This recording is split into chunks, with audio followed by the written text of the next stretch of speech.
আসসালামু আলাইকুম। আশা করছি সবাই ভালো আছেন। তো আজকে আবার একটি নতুন ভিডিও নিয়ে চলে আসলাম। তো আজকের ভিডিওর টপিক হলো যে বাইন্যান্স মার্চেন্ট বা বাইন্যান্স ইউজার কিভাবে পুলিশের খপ্পরে পড়ে বা কিভাবে টাকা হারায় বা নতুন ইউজার। সো এটা আজকে আর এখানে দেখেন যারা নতুন নতুন বাই বা সেল করতে আসে। সো এখানে দেখেন নতুন অবস্থায় বাই বা সেল করতে হলে একটু ভুল হবে, এটাই স্বাভাবিক। আর এখানে একটু ভুল করলেই বায়াররা বা সেলাররা তারা আসলে পেমেন্ট দিতে চায় না। আর নতুনরা জানেও না যে কিভাবে রিপোর্ট করে বা কি করে না করে। সো এটার জন্য তারা অধিকাংশই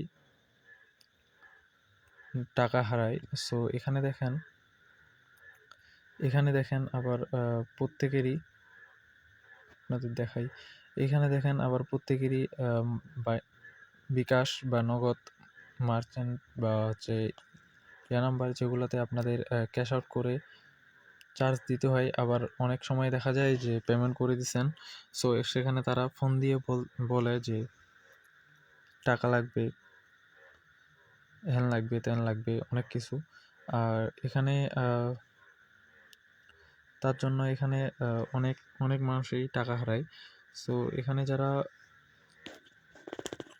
নতুন আসবেন, সো একটু ভেবেচিন্তে আসবেন। আর আর আপনারা বাইরে হলেও বিশ্বস্ত মানুষের কাছ থেকে ডলার বাই সেল করবেন। 2 টাকা 3 টাকা বেশি বা কম বেশি করেও আপনারা বাই করবেন, যাতে করে আপনারা সেফ থাকতে পারেন। সো এখানে দেখেন আবার যারা মার্চেন্টে কাজ করে তারা কিভাবে পুলিশের হাতে পড়ে।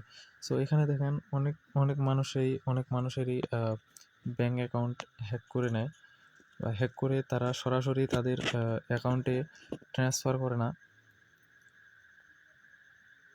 টাকাটা। তারা আসলে কি করে, এখানে পিটুপিতে আসে দেখেন এই যে বড় বড় ডিল দেখেন, আপনাদের দেখাই। দেখেন 20,000 20,000 24,000 এদেরকে সরাসরি টাকা পাঠায় দেয়। তো তারা ডলার সেন্ড করে এবং এদেরকে যে টাকা পাঠায়, সো সেই যার ব্যাঙ্ক অ্যাকাউন্ট হ্যাক করছে বা যার ব্যাঙ্ক অ্যাকাউন্টে থেকে টাকা সরায় নিছে, সে এখন কাকে ধরবে? সে এখন ইনাকে ধরবে যে এর নাম্বারে টাকা সেন্ড করেছে।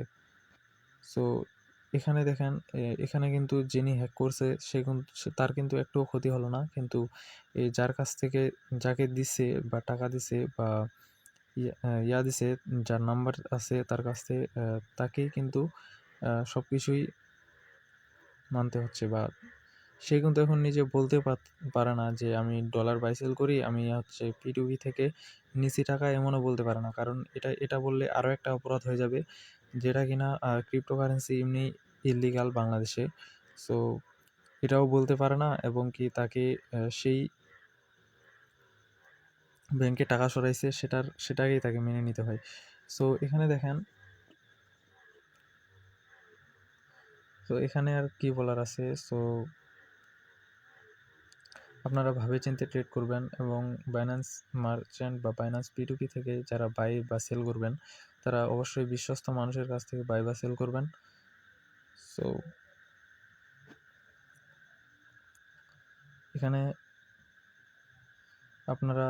আপনারা অফলাইন বা অনলাইনে হলেও ফেসবুক বা টেলিগ্রাম যারা বিশ্বস্ত আছে তাদের কাছ থেকে ডলার বাই সেল করবেন।